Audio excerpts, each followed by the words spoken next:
Hi guys, आज date आहे 16 August. आज फ्रायडे आहे. आज मी कोणते कोणते ट्रेड घेतले आणि त्यामागचं लॉजिक काय आहे तुम्हाला आता सांगतो मी. सो ट्रेड नंबर 1, बुलिश साईडचा माझा पहिला ट्रेड होता, कारण मार्केट गॅप अप ओपन होत होतं. सो मी प्री मार्केटमध्येच ऑलरेडी व्ह्यू बनवून ठेवला होता की जर एखादी 1 मिनिटामध्ये एक रेड कॅन्डल बनली आणि त्यानंतर जर बुलिश कॅन्डल कोणती स्ट्रॉंग बनली तर त्याचा लोचा स्टॉप लॉस ठेवून मी ठरवलं होतं अपसाईडला मुवमेंट कॅप्चर करायचा, आणि त्या पद्धतीने हा ट्रेड मी एक्झिक्यूट करून टार्गेटसुद्धा बुक केलं. आणि यामध्ये 1:6चा मला रिस्क टू रिवॉर्ड भेटलेला आहे. त्यानंतर मी दुसरा ट्रेड घेतला बुलिश साईडलाच, कारण माझा व्ह्यू आज थोडा बुलिशच होता, कारण मार्केट 3-4 दिवसापासून कन्सोलेट करत होतं. सेकंड ट्रेडमध्ये मी ह्या बिग बारला एंट्री केली, मात्र त्यामध्ये स्टॉप लॉस मला घ्यावा लागला.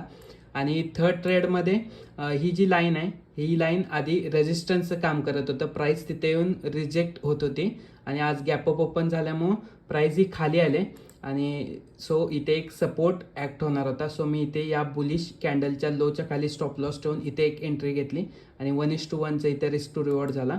आणि मी इथेच माझा दिवस क्लोज करतोय ॲट प्रॉफिट ऑफ 22,000.